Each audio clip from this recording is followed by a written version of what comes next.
ยำแรงในช่วงมรดกธรรมพื้นเมืองประจำวันพุธ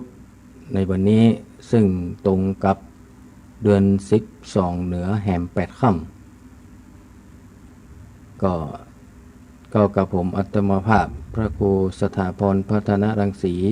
เจ้าอาวาสวัดใหม่พัฒนาเจ้าคณะตำบลยางคราม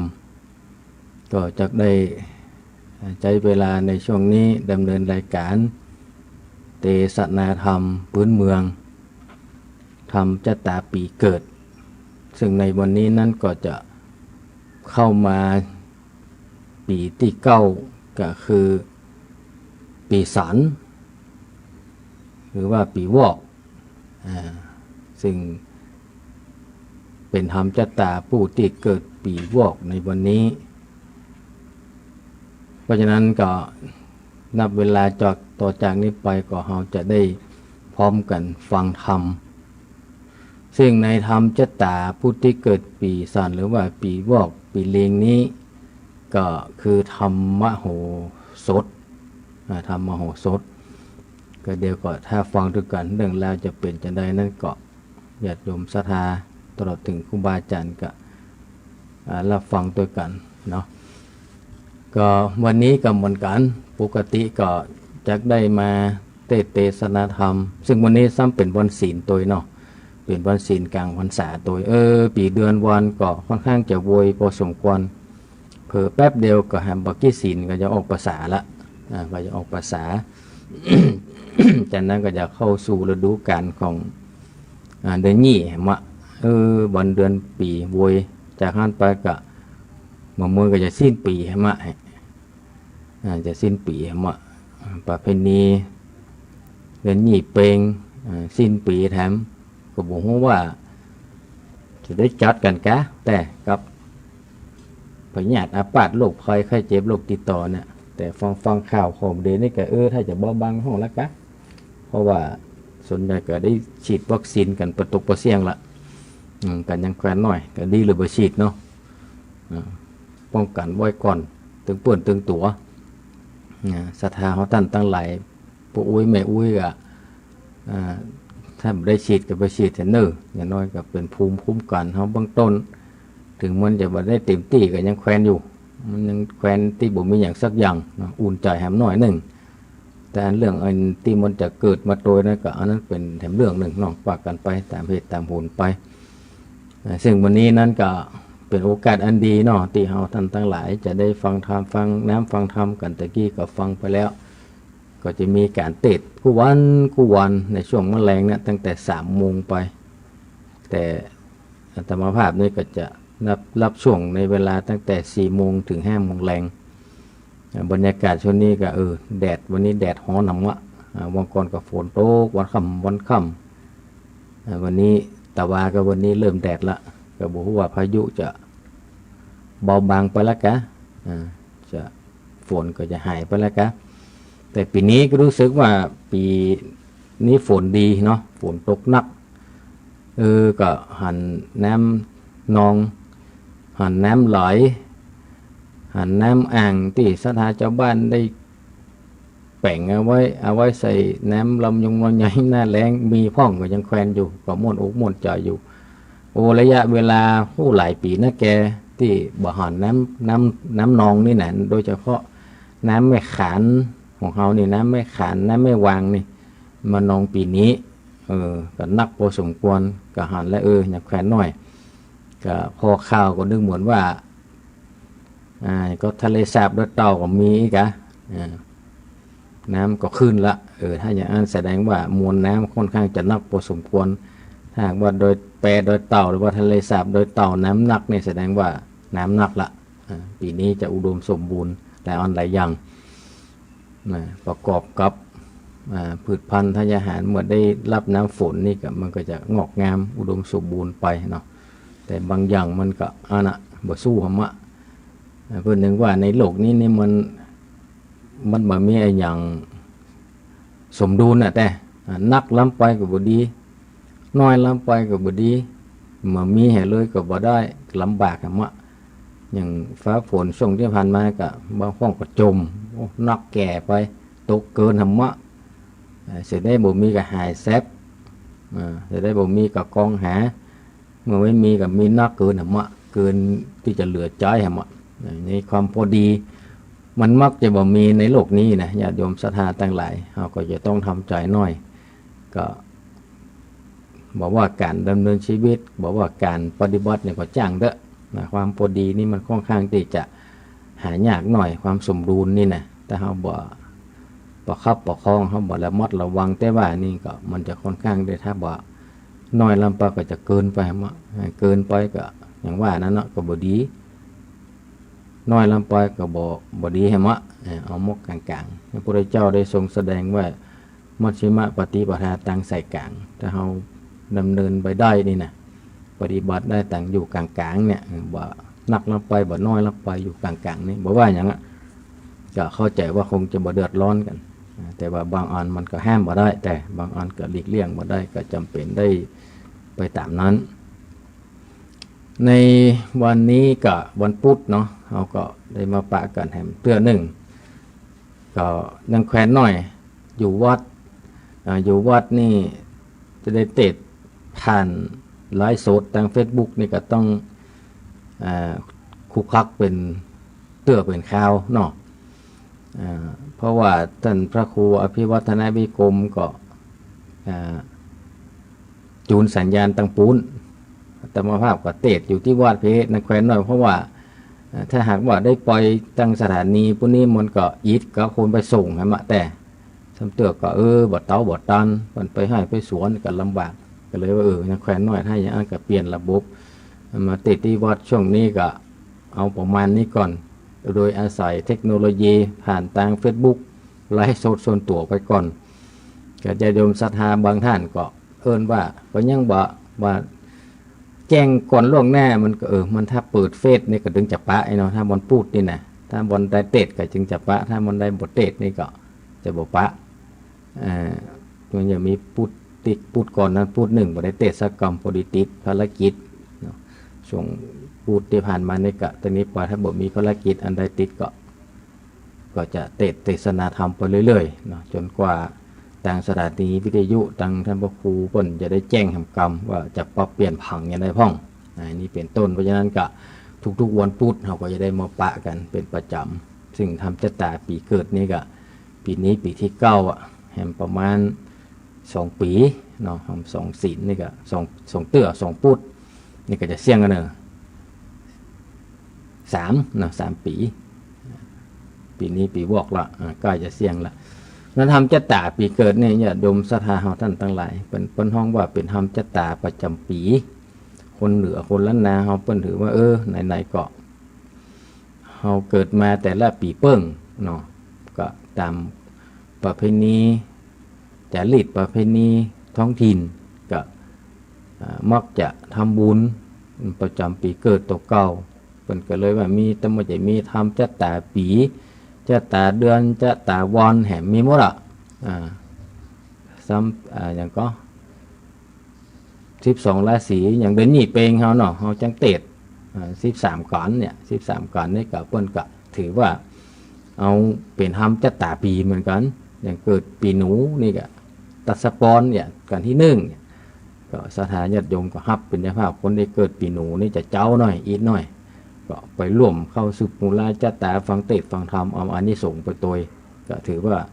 เป็นทำปีเกิดแห่งส่วนหนึ่งที่อื่นๆมาก็จะเป็นทำจัตตาเดือนจัตตาวันอันนี้ก็จะมีไปแล้วแต่ทางบัณฑิตนักปราชญ์สมัยก่อนเพิ่นได้กำหนดกฎเกณฑ์เอาไว้ถามว่ามันเป็นส่วนที่ดีก็มันเป็นสุขก็เป็นส่วนที่ดีเพราะว่าเราจะได้มีโอกาสได้ทำบุญโดยมีเป้าหมายเนาะว่าแค่การทำจัตตาปีเกิดเนี่ยก็เราก็ไปปูจาไปซื้อมาเลยเข้าทำบุญอันนั้นมันเป็นว่ามันมีเป้าหมายนะแขวนหน่อยถ้าการทำจัตตาปีเกิดตัวเก่าปีนากาตาเนี่ยเตื้อปีนากาตาเนี่ยเตื้ออย่าได้กำได้จูเฮาเพราะว่าคนเหนือคนล้านนาเฮาถือมันจะได้กำจูอุดหนุนปกปักรักษาเฮาบอกว่ามันจะเป็นอย่างใดมาอย่างใดบอกแต่ว่าเชื่อว่าการทำบุญการทำจะนะมันจะเป็นการสร้าง คุณงามความดีไว้ให้กับตัวเก่าไปตั้งหน้าปุ่นเนาะไปตั้งหน้ายามเมื่อเฮาเจ็บป่วยก็อันที่เวลาป่วยที่มันลังจะเจ็บนักมันก็เจ็บน้อยไปเหียลังที่จะเสียบ่เสียสักกรรมลังที่จะเดือดร้อนบ่เดือดร้อนสักกรรมลังที่จะเสี่ยงเงินเสี่ยงทองก็บ่เสี่ยงสักกรรมลังที่จะเกิดอุบัติเหตุก็ขาดแคลวหรือว่าขาดแก้วไปเหียอย่างนี้เป็นต้นเพราะนั้นของอีมันก็บ่แน่แล้วแต่ว่าเฮามีความเชื่อความศรัทธานักน้อยตาใดถ้ามีความเชื่อความศรัทธามั่นคงอีเนาะมั่นคงทำไปเถอะทำไปเรื่อยๆบอกว่าบุญใหญ่บุญน้อยบอกว่างานใดที่เป็นบุญเป็นกุศลบอกว่างานศพงานสากบอกว่างานอย่างกระจ่างเนี่ยถ้าทำด้วยจิตอันบริสุทธิ์เจตนาอันบริสุทธิ์เนี่ยก็เชื่อว่าผลแห่งการทำความดีนั้นก็จะตอบสนองเฮาบอกวันใดก็วันหนึ่งเชื่อว่าวันใดวันหนึ่งเฮาจะต้องได้รับผลของการที่เฮาทำในส่วนที่เป็นสิ่งที่ดีนั้นแน่นอนรับรองบ่พลาดแต่มันจะช่วงใดเวลาใดหรือสักเติมมันก็จะมาช่วงเฮานึกบ่ถึงอ่ะเนาะสักเติมเฮาอาจจะเกิดบ่ถึงยามเมื่อขับขันมาอ่ะมันก็ยังมีทางออกอยู่อันนั้นเป็นว่ากุศลในส่วนต่างๆเป็นมากรรมมาจูเฮามีไปทางใดทำอันใดกับมีคนสนับสนุนมีคนดูแลอุ้มชูส่งเสริมเนี่ยอันนั้นเป็นห้องว่าสิ่งที่เราทำเอาไว้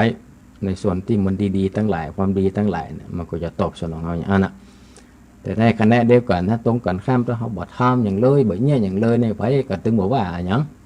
แต่ว่าอันน่ะถึงเวลาขับขันมาก็คนที่เปิ้นจะคอยดูแลช่วยเหลือเฮาก็ไผก็บ่ช่วยแหละไผก็บ่พ่อไผก็บ่สนับสนุนละเพราะนั้นกระบวนการทุกสังคมทุกองค์กรทุกสถานะทุกคนในโลกนี้มันจะต้องเป็นแบบเดียวกันยามเมื่อมีช่วยก็ช่วยยามเมื่อมีจิตอาสาจิตสาธารณะยามที่คนจะไปช่วยก็ไปทำไปเอาน้ำบ่าไก่แห้งกาบุ๋งวะแล้วแต่ของฝ่ายของมันเต่าที่มีอยู่สติปัญญาที่มีอยู่สนับสนุนช่วยเหลือกันไปบางท่านก็มีความรู้ความสามารถในเรื่องของวิชาการก็เอาวิชาการเข้าไปช่วยบางท่านก็มีความรู้ความสามารถในเรื่องของทักษะการทำงานก็เอาทักษะการทำงานเข้าไปช่วยบางคนก็มีความรู้ความสามารถในมีประสบการณ์ผ่านงานมานักมีประสบการณ์มีความรู้ก็เอาสิ่งเหล่านั้นเข้าไปช่วยมามีอย่างไรแห้งก็ไปนั่งอู้นั่งจ่าเป็นหมู่เป็นจุ่มกันให้กำลังใจกันอันนี้เป็นว่าเป็นเพราะว่าจิตสาธารณะช่วยกันว่าตั้งใดก็ตั้งหนึ่งรับรองว่าสังคมมันก็จะมีความสุขงานมันก็จะสำเร็จไปด้วยดีผ่านไปด้วยดีแต่ถ้าเขาบ่สนใจบางคนบางท่านขออภัยเถอะบางคนมีความรู้จัดดีเก่งหลายอันหลายอย่างแต่ว่าบ่ทำอย่างเลยกลัวอีกกลัวตุ๊กให้อย่างอันนี้แสดงว่าเราเกิดมานี่โอ้เสียเวลาขนาดแต่มาผ่าว่าถึงว่านะคนใดที่มีความรู้ความสามารถก็เอามาใจมันเสี่ยงในจัดเนี่ยเมื่อมันเป็นคนนี่จะไปให้มันตายกับตัวเฮาไปเมื่อเฮามีแล้วก็ออกมาจ่ายเลย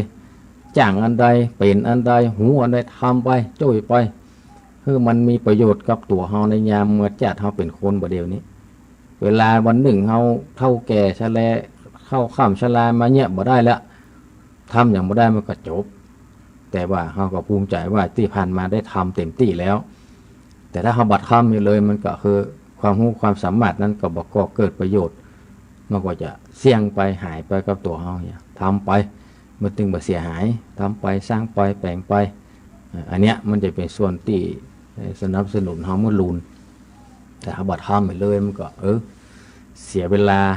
ลาขนาดว่าอันนึงเสียดายนะเสียดายที่บางท่านบางคนที่มีความรู้ความสามารถแต่ว่าบ่เอาออกมาใช้บ่ออกมาทำให้มันเกิดประโยชน์กับบ้านกับเมืองกับองค์กรกับสังคมนี่แหละเสียดายก็จะเฮาคัดได้แต่เน้อคัดได้อย่างอันเนี่ยแต่เฮาก็บ่สามารถจะทำได้เพราะคนเฮานี่มันบ่เท่ากันเนาะมันเกิดมาแล้วแต่ละคนมันก็มีความรู้ความสามารถต่างกันไปถึงมันเหมือนเดียวกันหมดนะคงเป็นไปบ่ได้ในเพิ่นถึงแบ่ง เป็นช่วงแบ่งเป็นวรรคเป็นตอนไปให้ช่วงระยะเวลาของคนเพราะฉะนั้นอันเนี้ยอยากจะฝากญาติโยมศรัทธาท่านตั้งหลายไปหูอันใดแจ้งอันใดทำอันใดได้ทำไปเตอะในขณะเวลาที่เราทำได้ยังมีชีวิตอยู่คือมันคุ้มค่ากับที่มันมีกับตัวเราในยามที่เราเป็นคนอยู่ในโลกนี้ใบนี้เวลานี้ถ้าเราบ่ทำมันก็สูญเปล่ามีไว้บ่ได้ก็มันมีประโยชน์ของอันใดที่เขามันมีแก่มีดผ้าขวานมุยครับว่ามันเล็กก้าขนาดคมขนาดแต่ก็บอกฟอนบอกจ้อยสักเตื้อมันก็บ่มีประโยชน์อย่างกระจังที่มันมีกับตัวเขากระจังตัวหูขนาดโอ้วันนี้เปิ้นจบสูงเนอะเปิ้นเก่งอย่างนั้นเก่งอย่างนี้แต่ว่าบ่แย่บ่ทำสักอย่างมันก็ต่อให้มันเป็นลายด็อกเตอร์มันก็บ่มีความหมายลายด็อกเตอร์ก็บ่มีความหมายสู้กับคนที่จบหูหนังสืออะไรแต่ทำเนี่ยสู้คนนั้นยังบ่ได้เหมือนเดียวกันนะสร้างบุญสร้างกุศลดูแลอุปถัมภ์พระสงฆ์องค์เนรวัดวาอารามเหมือนกันศรัทธาญาติโยมท่านทั้งหลายแต่เขาบ่ทำแล้วก็ไผจะมาทำล่ะถ้าเขาบ่สนใจแล้วไผจะมาสนใจจะปล่อยปะละเลยมันก็มาลุกล้างว่างเปล่าไปเหี้ยก็มันมีความหมายเมื่อเขามีโอกาสได้มาปะมาพบเมื่อเขามีโอกาสได้มาหู้มาหันได้มาสัมผัสในจัดนี้ถือว่าเป็นโจกมหาศาลของเขาแล้วเมื่อเขาได้มาปะมาพบแล้วจงใจโอกาสเวลาเนี่ยมันมีประโยชน์ที่สุดเนาะดูแลช่วยเหลือกันไปวัดวาอารามบ้านจองบ้านเมืองมีการสร้างการแปลงการพัฒนาการทำนั่นทำนี้ทำได้ทำไปเลยจ้างได้จ้างเนี่ยไปเลยว่าต้องไปเกี่ยงว่าต้องไปอ้างคนนั้นอ้างคนนี้ว่าต้องอ้างนั้นอ้างนี้ล่ะถ้าทำได้ก็ทำไปอย่างตามมาว่าตะเกียเนาะบางคนก็มีวิชาปัญญาความรู้เก่งไปถึงว่าเต้าบ่เปียงแต่ว่าบ่เนี่ยบ่ทำอย่างมันก็บ่เกิดประโยชน์สักอย่าง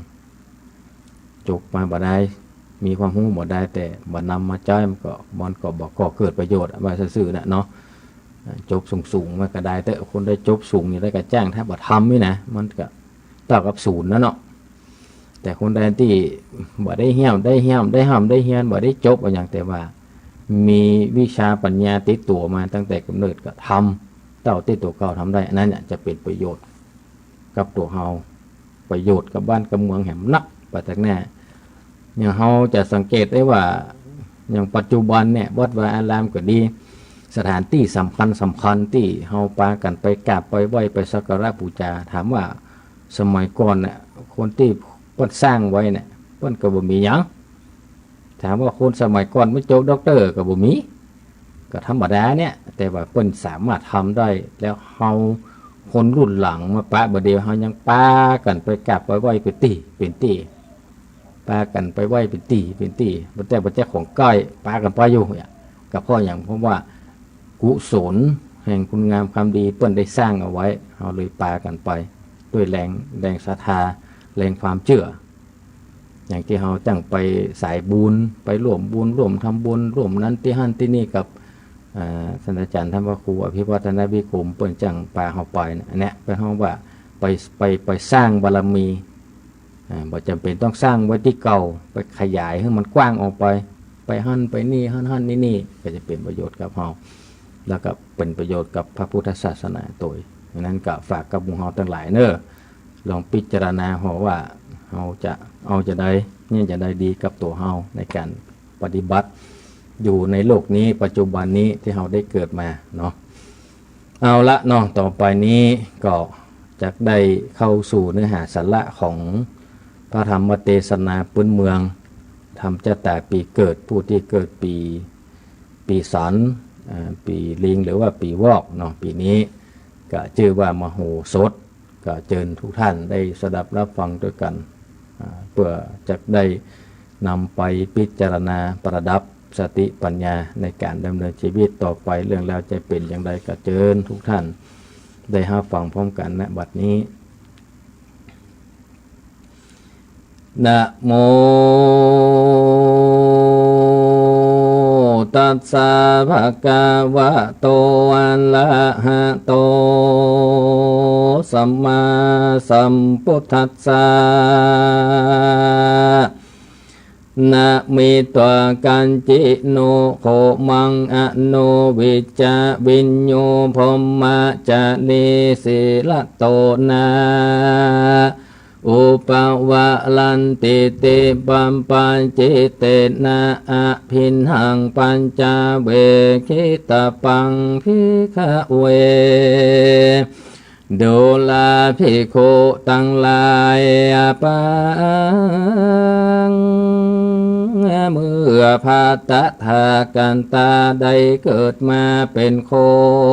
นในวัฏฏะสงสารโลกนี้วันนั้นก็พาโกชื่อนามวิเศษว่ามโหสถาบันนั้นแด่ชาติอันเกิดมา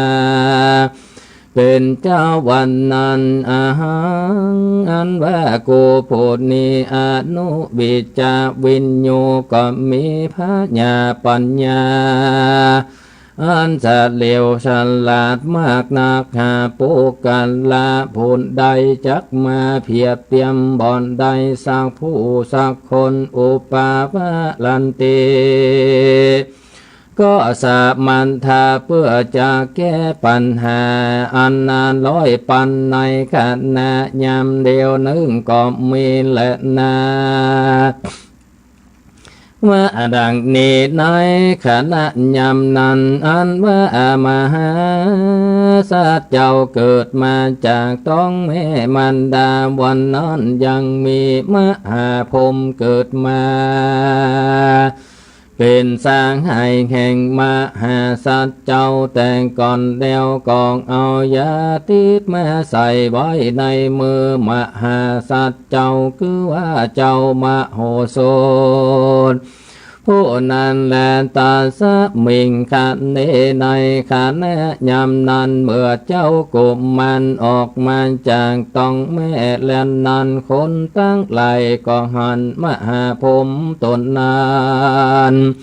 ก็ใส่ใจว่าเป็นมหาสันเจ้าก็กำเอายาทิพย์ออกมาจากท้องแม่ดังอันแล้วมหาสัตว์เจ้าเกิดมาปางนานมีกุลพิเศษมันโดยญาติอันนั้นและนาคนทั้งหลายอันเกิดมาในเมืองวิเตหะราชานครตั้งมวลนั้นผู้เกิดเป็นเปียทิโลกาอันใดก็ดีมหาสันเจ้าก็ฮือกินยังญาติอันนั้นก็หายยังปยาทิตั้งหลายฝงนั้นก็หายไปในขณะยำเดียวนั้นก็มีแลเกิดว่าคนตั้งหลายอันเป็นหูหนวกตามบอดเป็นเปียเป็นง่อยตั้งมวลนั้นกันว่าได้กินยาทิพย์อันนั้นก็หายไปบัดเดียวนั้นก็เกิดเป็นอันนี้งามยิ่งกว่าเก่านั้นแลโส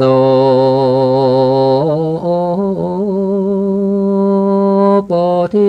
สัตว์โตส่วนว่ามหาสาเจ้าตนเจอเจ้ามาโหสถตนนั้นมีพระญาปัญญาไว้ยิ่งหนักยิ่งกว่ามหาพรหมตนมีพระญานั้นแลสัพพะตั้งมวลมีต้นว่ายิงธนูและขึ้นเสาจังจ้างดาบและต่อยเชือกหนังและบิดเบี่ยงขึ้นและจ้างดาบและฟ้อนโยนเนื้อไปหอกและเนื้อเสบียงไว้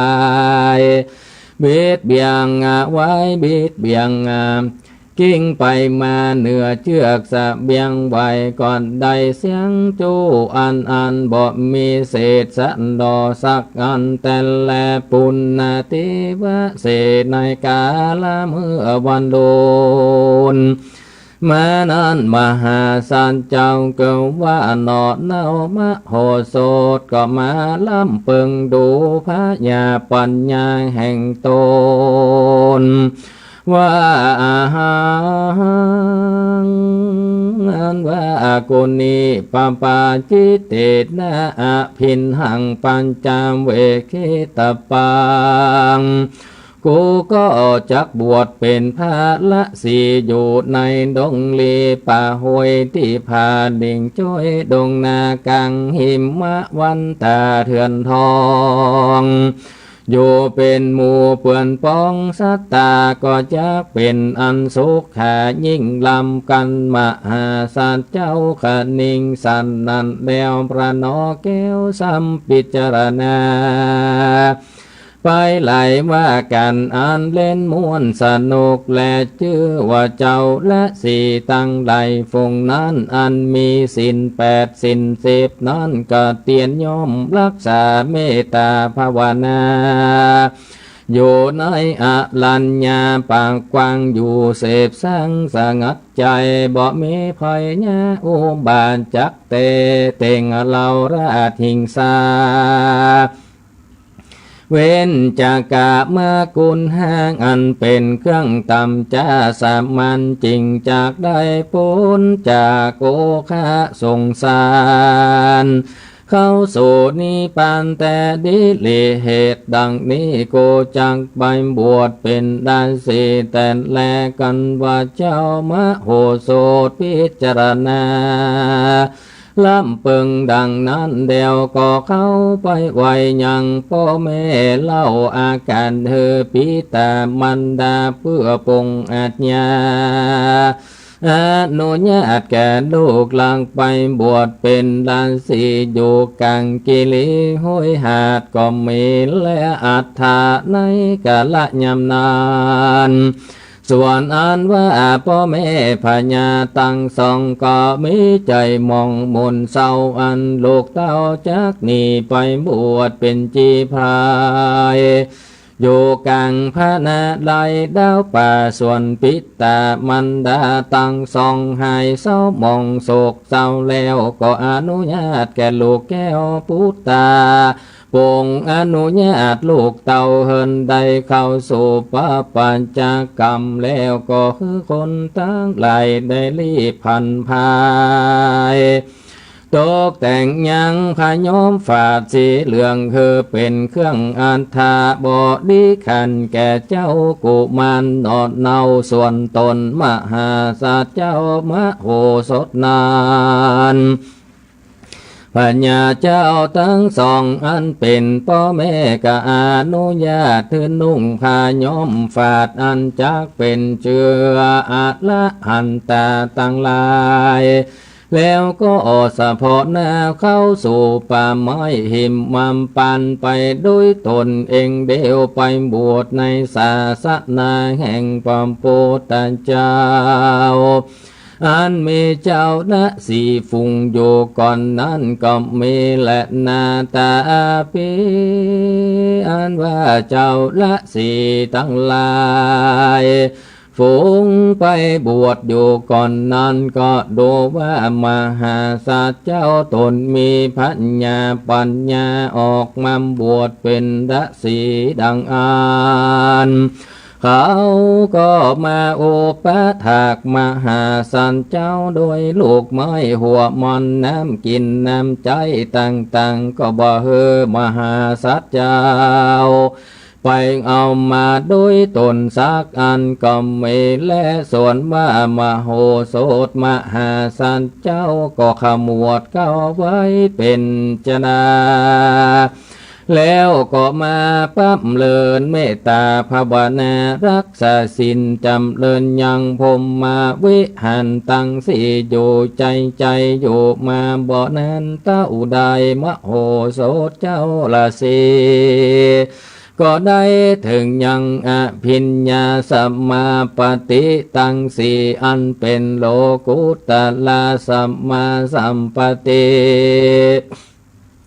ตั้งสีแล้วก็ปั้มเป่งไปบ่องขาดบอดได้พระมาดสักวันยามอยู่สำรันไปเถิดหลับเสียงอายุสังขารแห่งตนการว่าโจติไตจากอัตตาภาวะอันนั้นแล้วก็ได้นำเอาตนไปเกิดที่บนจันทร์ฟ้าเลิศวิมานคาม อันเป็นที่อยู่สถานเมืองฝ่าดาวเขตลาจันฟ้าตาวะติงสาสวรรค์กเตวโลกก็มีว่านั้นแหละนาภิกขเวโดลาภิกขุตังลายกิจจาอันออกไปบวชในศาสนาแห่งพาตถากัตตานี้ก็เป็นอันดีอันงามยิ่งนักแก่ท่านตั้งหลายแต่และตุมเหอันว่าท่านตั้งหลายอย่ายินดีซึ่งสังกา14ประการนั้นสักอันเตอบ่มีพระโยจนะแก่นักบวชเตียนย่อมหือโทษไปลุนมากนักแลจงพากอบไปด้วยวิริยะกรรมมีเพียรแด่ภาวนาอยู่ในป่าอันสงัดนั้นเตอก็หากจากได้หันยังโลกิญญะและโลกุตละธรรมมันต่ำอันมากแห่งตนกูพาตถากันตาเกิดมาในปังก่อนนั้นก็มาในสังสาร14พระกันมีอันขับฟ้อนอยู่บ่มีพระโยชนะสั่งสักอันแล้วจึงลวดนี้ออกบวชเป็นราศีอยู่ในกิเลสเหล่าป่าปั้มเป่งเมตตาภาวนาอยู่ในที่อันสงัดนั้นเป็นที่จำเริญใจแห่งตนนั้นและภิกขเวโดลาภิกขุตั้งหลายตนใดก็ดีมีใจมาใครปฏิบัติตามโอวาทคำสอนแห่งกูตถาการตาดังอันจงพังกอบไปด้วยเปลี่ยนแด่คือปาลัมเปิงดูผู้จังกะตั้งเจตพากันทุกวันทุกยามแด่เตอสติผู้จังกะอันหนึ่งคือว่ามีสติอันใส่ใจเข้าสู่กรรมฐานมั่นคงเด่นนักอาจจะรู้เหตุธาราชแจ้งยังลักขณะตั้งสามและสัจธรรมตั้งสี่และธรรมวิจัยญาสัมโพจังกาอันหนึ่งคือมีพาญาล่ำเปิงหันแจงยังสัมภาวะธรรมตั้งใดและเป็นเหตุได้ทลาดรู้ยังลักขณะตั้งสามและสัจธรรมตั้งสี่นั่นแลมีเลญะสัมโพจังกาคือมีเพียนอันมากนาเข่งนาคือเป็นเหตุเนื้อได้ทันดัดรู้ลักขณะตั้งสามและสัจธรรมตั้งสี่นั่นแลปิติสัมโพจังกาอันหนึ่งคือว่า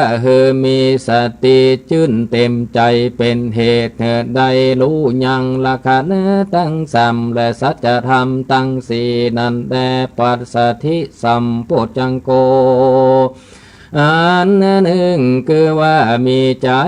ลำงับยังกิเลสธรรมอันอ่อนละเอียดสุโขมันเป็นเหตุรู้แจ้งยังลักขณะตั้งสามและสัจธรรมตั้งสี่สัมโพธิโพจังโกอันหนึ่งคือว่าอุปเปกขามีภาวะใจอันเสมอดีนักในสังสารธรรมตั้งหลายสัมมาอันดีอันใดบ่ใครหัวกลัวแต่อบายทุกสิ่งก็ดีถึงโลกุตรสุขนั้นแหละนะเป็นเหตุเนื้อได้ถลาดรู้ยังลักขณะตั้งสามและสัจธรรมตั้งสี่นั้นบ่อยาจะแล่นนาโส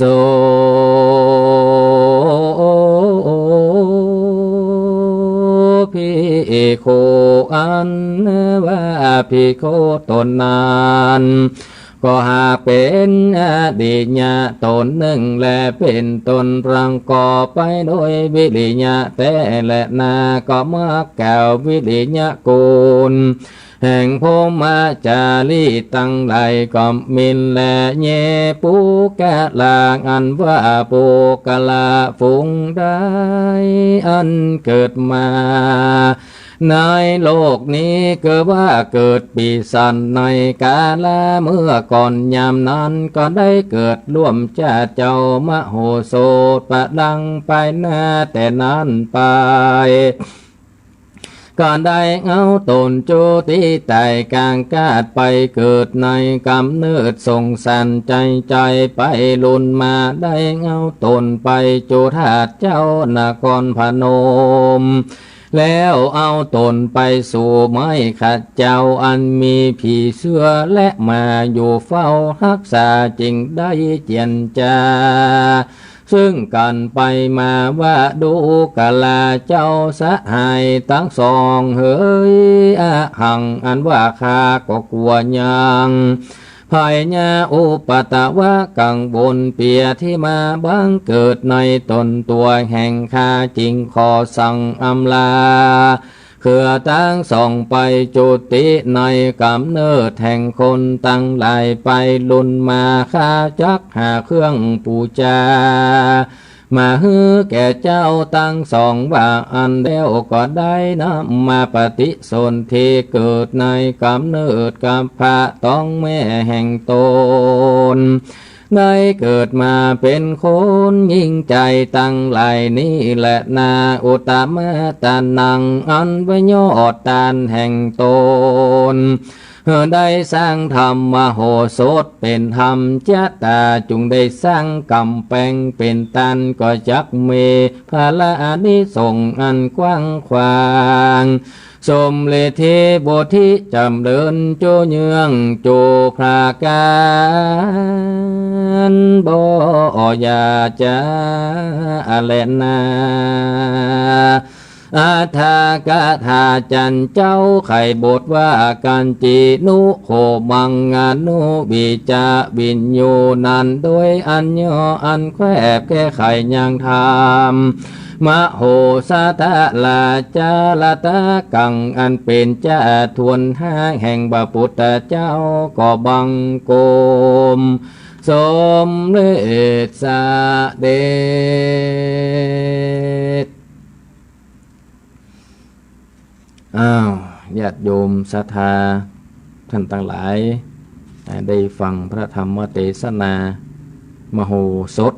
โดยอันย่ออันแควบกำเมืองเป็นว่าอันย่ออันแควบถ้าเราจะแปลเป็นภาษาเราทั่วไปก็คือแบบฉบับย่อบาสั้นล้ำไปกับบายาวล้ำไปถ้าเราจะเอาฉบับเต็มบางกันบางเรื่องนี่โอ้ชั่วโมงนี่จะบอกให้ปอเด้อแต่ว่าอันนี้ก็บัณฑิตนักปราชญ์ผู้รู้เปิ่นก็กลไกหรือว่าแยกแยะเอาเนื้อหาสาระที่สำคัญออกมาเป็นพระธรรมเทศนา1 กับ 1ผูกเพื่อว่าจะได้สะดวกในการเทศแล้วก็สะดวกในการเข้าใจแล้วก็เรื่องเวลาเพราะว่าเรื่องเวลานี่เป็นเรื่องที่ค่อนข้างที่สำคัญพอสมควรแต่ว่าเวลามันใช้เวลาเมื่อนไปบางเตื้อมันก็มันกันลำบากกับถึงผู้เทศกับถึงคนฟังตัวก็หลายหาการเนาะก็ปรับปรุงเอาฉบับที่มันพอสมควรมาเทศนากันก็ใช้เวลาก็คงประมาณบ่เกินครึ่งชั่วโมงนะถ้าว่าไปเนาะ3 นาที30 นาทีก็ประมาณเนี้ยอยู่ประมาณนี้ถ้าเกินกว่า40-50 นาทีไปนี่เอาละเนอตึงคนเทศตึงคนฟังก็คุดคิดบอกขมวดละนะก็เลยมันก็มีวิธีการปรับเปลี่ยนวิธีการส่วนการฟังเทศฟังธรรมแบบพื้นบ้านละนาเฮานี่ก็เหมือนกันนะถามว่าในยุคปัจจุบันนี้ถ้าเราจะว่าไปตามยุคตามสมัยมันก็อย่างนั้นนะแต่บางท่านก็มักจะชอบฟังในเรื่องของการบรรยายอธิบายขยายความหลักธรรมเนาะบางท่านก็ชอบฟังในเรื่องของแบบพื้นเมืองล้านนาเขาอยู่ถ้าเราฟังแบบพื้นเมืองล้านนาเขาในภาษาบางอันนี่มันก็จะเป็นภาษากำเมืองดั้งเดิมนี่มันก็จะเข้าใจยากหน่อยเป็นบางคำเนาะแต่ว่าถ้าเป็น คนสมัยใหม่ถ้าฟังนี่ก็มันก็สำเตือกอาจจะบ่เข้าใจแต่ได้นักแต่ว่าปออุ้ยแม่อุ้ยปอน้อยปอหนานศรัทธาเจ้าบ้านนะคนรุ่นเคยร่วมกับครูบาอาจารย์มานักนี่ก็อาจจะฟังเข้าใจอยู่ก็มันก็บ่หนีกันนักแต่มันเป็นกำเมืองดั้งเดิมเฮาบ่ได้เนาะถึงว่าทำเมืองเฮาก็จะเป็นได้เตดเป็นภาษากำเมืองเนี่ยเขาจะไปเปลี่ยนก็บ่ได้ฮะมันจะคัดก็จะบ่ให้ตรงกันฮะมันก็จะไม่ได้เลื่อมหลายหาการคนน้อยอย่าฟังพอเป็นที่เข้าใจความหมายบ่ดีเนาะแต่โดยเนื้อหาสาระของธรรมเทศนามโหสถนี่ก็เพิ่นได้กล่าวเอาไว้เกี่ยวกับเรื่องของพระโพธิสัตว์หรือว่าพระพุทธเจ้าเขานี่แหละจัดนี้ได้เกิดมาเป็นพระมโหสถะหรือว่าพระมโหสถในจัดนี้เนี่ยได้เกิดมาเป็นผู้ที่มีสติปัญญาอันเฉลียวฉลาดบ่มีผู้ใดเทียบได้หูมดเก่งมดอย่างที่อู้กันตะเกียเก่งมดหูมดสามารถประพฤติปฏิบัติสามารถทำมาอย่างได้มดวิชาอาคมต่างๆภัยบ่สามารถจะเท่าเทียมได้แก้ปัญหาขนาดเทวดายังฮับเอาขึ้นไปแก้ปัญหาได้แก้ปัญหาให้เราเทวดาได้ยินได้ฟังกันคือบางปัญหาบางเรื่องกับพระมโหสถนี่ก็แก้ไขปัญหาได้เกิดมากู้กับมหาพรหมตนหนึ่งที่เกิดมากู้บารมีก็ได้มียาติปอันหนึ่งเนาะที่เกิดมายาติปนี่ก็สามารถจะรักษาผู้ที่ป่วยผู้ที่เจ็บเป็นพยาธิอาพาธเป็นเงี้ยเป็นเปี้ยเป็นง่อยหูหนวกกาอย่างกาก็สามารถยาได้ถ้าเป็นปัจจุบันนี้ตู้มันจะได้เงินเนาะถ้ามีอย่างนี้นะแต่ถ้ามันกับสมัยนี้มันก็มียาติปแบบเลอะมันติปแบบติปหมูว่าแต่แบบแต่หมูว่าแต่ความที่บางท่านก็เป็นพยาธิความกระหายกับป้ายก็ยากันก็บ่เป็นหยังกันแล้วแต่ว่าบางอันบางเรื่องก็ค่อยฝากกับศรัทธาเฮาท่านทั้งหลายแต่ก็จะไปงอมแก่ลำไปไหนงอมลำปล่อยมันก็เฮาก็ยังไงฮะมันจะเสี่ยงเงินเสี่ยงทองนะพิจารณาค่อยควรให้มันดีๆก่อนที่เขาจะไปเสาะไปหาหรือว่าไปทำประยุกต์ประยานะเพราะว่าบางอันบางเรื่องเขาเจ็บเขาป่วยเนี่ยเขาตึงหูตัวเขาอยู่ว่ามันเป็นพยาธิอันนี้อย่างอี้เนี่ยอันจะหายมันต้องบอกให้หายนี่ก็เขาก็บ่ต้องไปอย่างอ่ะดูแลร่างกายดูแลจิตใจเขาดีกว่าถ้าร่างกายกับจิตใจเขาดีนี่พยาธิมันก็ดึงการไปหน่อยละแต่ถ้าเขาบ่ดูแลร่างกายเขาบ่ดูแลสภาพจิตใจเขานี่นะมันก็พยาธิมันก็ชนะเขาแหละไปแต่งหน้าติดแต่ว่าบางอันบางเรื่องก็เขาก็เชื่ออยู่ไปรักษาแบบหมอโหราศาสตร์มารักษาแบบยาพื้นเมืองรักษาแบบโบราณนี่ก็ดีนะบ่ใช่บ่ดีบางคนก็หายมานักดีมานักก็เพราะเนี้ยนั่นก็แล้วแต่โลกแต่พรแห่งกรรมพระมโหสถนี่เกิดมาพร้อมกับยาติปเป็นแบบเนาะรักษาได้หมดยาได้หมดคนได้เป็นพยาธิอาพาธก็พระมโหสถกับยาหมดรักษาหมดดูแลให้หายไปเนาะก็อยู่มาวันหนึ่งก็พระมโหสถนี่ก็มาเกิดพอว่าอยู่ในโลกเนี่ย มันตึงบ่ป่นหมู่เนี้ยเรื่อง โลภโกรธหลงเรื่องกามราคะตัณหาทั้งหลายอันนี้สิ่งนี้มันเกิดขึ้นมันตึงหนีบ่ป่นมีวิธีเดียวที่จะป่นได้คือออกไปบวชเพราะว่าพระโพธิสัตว์เจ้าแม้ว่าจะเกิดมาในจัดใดก็ตามเนี่ยได้ตั้งจิตอธิษฐานอันมั่นคงแน่วแน่ว่าจะต้องได้ทรัตพญาสัพพญูเป็นพระพุทธเจ้าให้ได้ก็เลยตั้งปณิธานประพฤติปฏิบัติรักษาศีลเมตตาภาวนาเราจะสังเกตว่ากุจัดที่พระพุทธเจ้าเขาเกิดมาเนี่ยจะมีศีลรักษาศีลตลอดทำบุญให้ตามตลอดเพราะว่าหวังที่จะได้เป็นพระพุทธเจ้าโปรดสัตว์โลก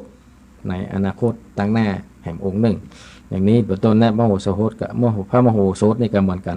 เกิดมาในชาตินี้ก็เป็นพระโพธิสัตว์เจ้าเหมือนกันเกิดมาก็ดูแลรักษาโรคภัยไข้เจ็บมนุษย์แก้ปัญหาต่างๆได้เสร็จเรียบร้อยก็ คือเบื่อหน่ายกับในโลกสงสารก็หนีออกไปบวชอยู่ในป่าเป็นพระฤาษีเพราะอย่างการไปบวชนี่มีวิธีเดียวนั้นมันก็จะหลีกหมู่นี้ได้เองนะมันก็ไปบวชแล้วอยู่ในป่ารักษาศีลเมตตาภาวนาจำเดินเป็นนิดอันนี้ก็สามารถจะหลุดพ้นได้บ่ฮับรู้ในเรื่องอย่างต่างๆนี่นะอันนี้ก็ถือว่าถ้าทำได้ปฏิบัติได้นี่ก็จะได้บรรลุถึงหลักธรรมของพระองค์โดยแท้จริงแต่ว่าเราจะถึงประสานหรือว่าจะเอามาเชื่อมโยงกับยุคปัจจุบันนี่มันก็ตราบใดที่อยู่ในชุมชนอยู่กับคนแต่มันถึงยากหน่อยมันถึงมีหลายๆอย่างหลายๆเรื่องที่จะต้องเข้ามามันก็จะต้องยอมรับสภาพที่มันจะเกิดขึ้นแต่ถ้าหากว่าจะหลีกหนีแต่นี่มันก็คือจะต้องปล่อยเลยไปอยู่ป่าอยู่ที่สงัดอย่างที่ทำอย่างพระมโหสถเนี่ยปล่อยอยู่ในป่าพุ่นอยู่ที่สงัดเงียบบ่มีอย่างอันนั้นก็จะไปอย่างเลยบ่ติดต่อบ่อย่างสูงสิงกับโลกเลยนี่นะมันก็จะไปอย่างแต่ว่าในยุคปัจจุบันนี้เฮาอย่างครูบาอาจารย์ทั้งหลายจุตนจุองค์ก็อยู่กับวัดกวาอยู่กับเป็นกำลังอกกำลังใจเป็นกำลังรักตั้งไปน้อยตั้งศาสนากับศรัทธาญาติโยมเนาะก็หลีกเลี่ยงบ่ได้ก็จะเป็นได้อยู่ด้วยกันไปอย่างเงี้ยมีงานบุญงานกุศลมีงานเล็กงานน้อยสวดถอนกาศึกหมู่ราชดายันต่างก็อาศัยครูบาอาจารย์พระสงฆ์ที่จะต้องไปเป็นกำลังรักเป็นกำลังใจแต่ถ้าเราบ่มีพระสงฆ์ครูบาอาจารย์นี่ก็อีกเนอปัจจังหน้านี้ก็จะบอกค่อยมีอย่างครูบาอาจารย์เขาก็เสี่ยงไปหลายตนหลายองค์ละก็แต่นั่นก็สืบกันมาต่อไปสืบอายุกันไปเรื่อยๆตามสภาวะตามกาลเวลาไปนั่นในธรรมมโหสถนี้ก็ได้กล่าวไว้หลังจากที่พระมโหสถได้มีความคิดว่าเบื่อหน่ายในโลกนี้ละมีหนทางเดียวที่จะบรรลุเป็นพระพุทธเจ้าได้ก็คือจะต้องหนีออกไปบวชเป็นฤาษีสมัยก่อนนี้จะเป็นบวชเป็นฤาษีอย่างเดียวแล้วนะเราจะสังเกตได้ว่าจะเป็นฤาษีอย่างเดียวที่บำเพ็ญเพียรบำเพ็ญพจน์นั่นนะยังเพราะว่ายังพระพุทธเจ้าเรายังบ่ได้จุติลงมาเกิดเป็นพระพุทธเจ้าเตื้อเนาะแต่กำลังสร้างบารมีอย่างแกพระมโหสถนี่ก็เป็นพระพุทธเจ้านั่นแหละแต่ว่ายังบ่ได้ลงมาเกิดเป็นพระพุทธเจ้าเตื้อกำลังสร้างบารมีสร้างสมภารอยู่ก็ได้เกิดเป็นพระมโหสถก็ออกไปสมัยพุทธกาลนี่ก็จะมีเฉพาะฤาษีนักพจน์นักบวชอย่างเดียว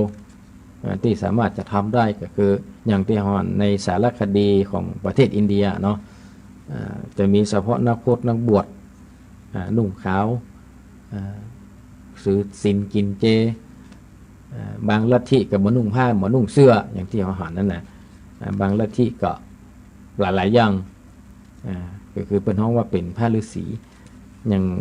ละครจักวงที่เขาจังพอละครนะเนาะไปแพะไปป่าในจะมีพระฤาษีนี่นะเป็นตัวเป็นองค์ที่คอยสั่งสอนวิชาให้กับพระเอกในละคร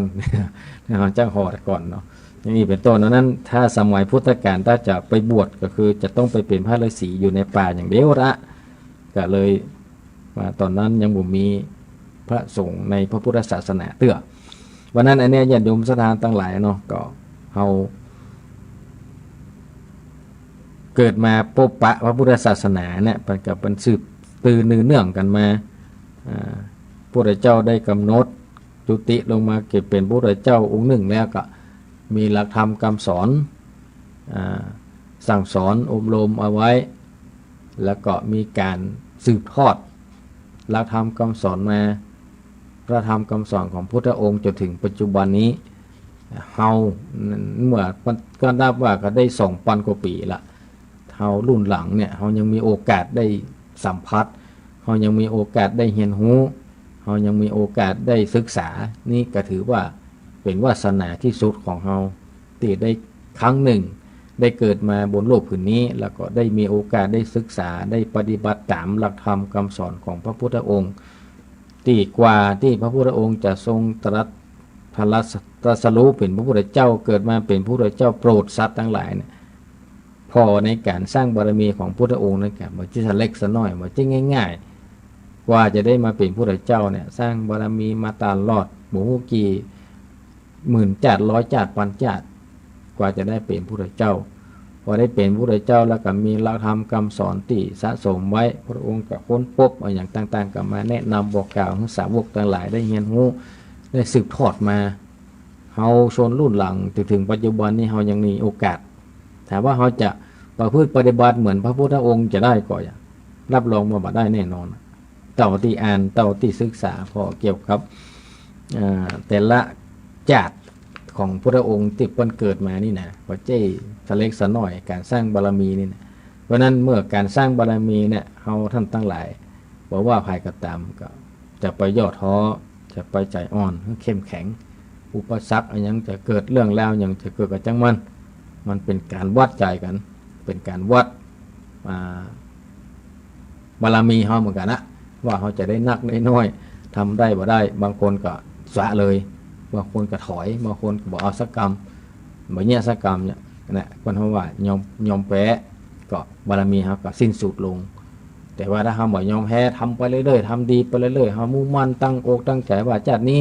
เขาเกิดมาแล้วเขาจะต้องสร้างแต่คุณงามความดีทำไปเรื่อยๆอย่างจะเกิดขึ้นจังหวะนี้นะเนี่ยมุ่งมั่นนี่นะเชื่อว่าเป็นผลสำเร็จบ่ครั้งใดกับครั้งหนึ่งบ่เวลาใดกับเวลาหนึ่งอย่างพระเจ้าเขาเนี่ยบอกใช่ว่าทำแล้วสำเร็จเลยหรอกมันก็กว่าที่จะได้เป็นพระพุทธเจ้าเนี่ยอย่างที่บอกว่าได้เกียรติอดทนเกิดมาแต่ละชาติในประเทศเล็กสน้อยตุกหมดอ่ะมันจะว่าสบายมาตลอดอย่างนี้เป็นต้นเพราะนั้นก็ญาติโยมศรัทธาเราท่านทั้งหลายก็จงเอาพระพุทธองค์เขาเป็นอย่างเป็นแบบอย่างในการปฏิบัติเนาะในการดำเนินชีวิตบอกว่าเปื้อนบอกว่าตัวเนี่ยก็ใจหมู่เนี้ยประคับประคองทำจิตใจให้มันสงบเหียบ่โลภบ่โกรธบ่หลงบ่สร้างความเดือดร้อนให้กับบ้านกับเมืองกับครอบครัวเนี่ยก็ถือว่าเป็นสิ่งที่ดีและรักษาศีลมีโอกาสมีเวลาก็เมตตาภาวนาทำบุญสุนทานไปเรื่อยๆเป็นการสร้างบารมีให้ถูกกรรมไปเรื่อยๆนะแต่ใดที่เขายังมีลมหายใจอยู่ในขณะนี้เวลานี้ก็ใจเวลานี้ใจโอกาสนี้ใจช่วงนี้ให้มันคุ้มค่าให้มันเกิดประโยชน์ตัวเขาเนี่ยนักที่สุดเท่าที่จะนักได้ก่อนที่มันจะสายเกินไปก่อนที่เขาจะบ่สามารถทำได้ทำได้ช่วงนี้ก็ทำไปสร้างไปเรื่อยๆอันอย่างจะเกิดขึ้นจะมีมารจะมีสิ่งอุปสรรคจะมีปัญหาอย่างเกิดขึ้นก็ว่ากันไปแก้ไขกันไปทุกอย่างในโลกนี้เนี่ยเมื่อมันมีเกิดขึ้นมันตั้งอยู่มันก็จะต้องดับสูญไปวันใดกับวันหนึ่งอาจจะใช้เวลาพ่องก็จังมันอดเอาต้องใช้ความเปลี่ยนใจความอดทนต้องใช้ขันติหน่อยหนึ่งในการแก้ไขปัญหาเพราะนั้นก็วันนี้ก็เอากับผมอัตมาภาพก็ได้นำพระธรรมเทศนาเป็นเมืองเรื่องบหูสดทำชะตาปีเกิดของผู้ที่เกิดปีวอกเนาะปีศาจหรือว่าปีวอกปีนี้มาเทศนาให้ท่านทั้งหลายได้สดับรับฟังกันจะจบบริบูรณ์โดยประมาณนี้โดยอันย่ออันแคบหรือว่าโดยฉบับย่อเนื้อหาสาระโดยสังเขปก็ได้ได้จ๋าอันใดสิ่งใดที่มันจะก่อเกิดประโยชน์ก็ฝากกับญาติโยมศรัทธาทุกท่านเอาไว้ตัวนำไปพิจารณาตัวกันประพฤติปฏิบัติเพื่อมันเกิดประโยชน์ในต่อไปในอนาคตอันใดที่มันบ่มีประโยชน์บ่มีสาระแก่นสารก็เอาฟังไว้ละไว้ก็บ่ต้องเก็บไปคิดบ่ต้องไปเก็บไปพิจารณาละเนาะอันใดที่ดีๆก็ช่วยกันทำไปสร้างไปเถอะมันตึงบ่เป็นหยังมันตึงบ่เสียหายตราบใดที่เราบ่สร้างเราจะไปรอคนนั้นทำรอคนนี้เนี่ยมันบ่ได้เราต้องลงมือทำเลยกึดได้ก็ทำเลยแต่ถ้ามันเราแค่เรากึดเนี่ยมันก็เป็นผลละครั้งบางคนถึงวันนี้มันได้กระกึดอย่างเดียวเนาะได้กระกึดอย่างเดียวแต่ว่าบ่ทำมันก็ย่อมจะบ่ประสบความสำเร็จแต่ถ้าเกิดแล้วปุ๊บว่ามันดีก็พยายามหาโอกาสลงมือทำเลยถ้าทำแล้วใช้เวลาเมื่อใดจังมันจะแล้วเมื่อใดจังมันก็ถือว่าเราได้ลงมือทำแล้วความสำเร็จมันก็จะต้องเกิดขึ้นในต่างหน้าบอกวันใดกับวันหนึ่งบอกคาใดกับคาหนึ่งอันนี้ก็ฝากกับทุกท่านไว้ตัวเนาะเอาละพอเวลาตอนนี้ก็16:58 นาทีก็ ก็กับผมอัตมาภาพวันนี้ก็ได้ใช้เวลาในการดำเนินรายการเทศธรรมพื้นเมืองในช่วงของสารธรรมยำแรงช่วงมรดกธรรมพื้นเมืองประจำวันพุธในวันนี้ถึงตรงกับเดือน12เหลือแห่ง8ค่ำก็ผ่านสมควรแก่เวลาก็จะถือโอกาสนี้ได้นำรายการสารธรรมยำแรงประจำวันพุธนี้ทำลาครูบาอาจารย์ญาติโยมศรัทธาไปก่อนพุธหน้าถ้าบ่ติดธุรกิจภารกิจอันใดอันหนึ่งก็เราก็จะมาปะกันในธรรมจะแตกที่เกิดปีก่อยเนาะปีก่อยหน้านี้ต่อไปที่เกิดปีก่อยถ้าฟังธรรมจะแตกที่เกิดตกเก่าก็ได้เนาะในวันพุธหน้านี้เนาะเอาละเทศนาปริโยสเนขอบุญกุศลผลบุญอันนี้ส่งแห่งธรรมเทศนาขอบุญกุศลแห่งการทำคุณงามความดีทั้งหลายทั้งปวงในโลกนี้ที่เขาได้คิดได้ทำได้สร้างก็ขอจงได้มาเป็นเตจะภรวะพอใจปกป้องคุ้มครองรักษาครูบาอาจารย์ทุกรูปศรัทธาญาติโยมทุกท่านให้มีความสุขความเจริญมีความร่มเย็นเป็นสุขภายใต้ร่มบารมีธรรมขององค์สมเด็จพระสัมมาสัมพุทธเจ้าสืบไปเกิดวางสิ่งหนึ่งประการใดก็ขอสมความมุ่งมั่นปรารถนาจงผู้ประการก็ขอกราบถวายความเคารพและขอเจริญพรกับศรัทธาญาติโยมทุกท่านไว้เพียงเท่านี้ขอถวายความเคารพ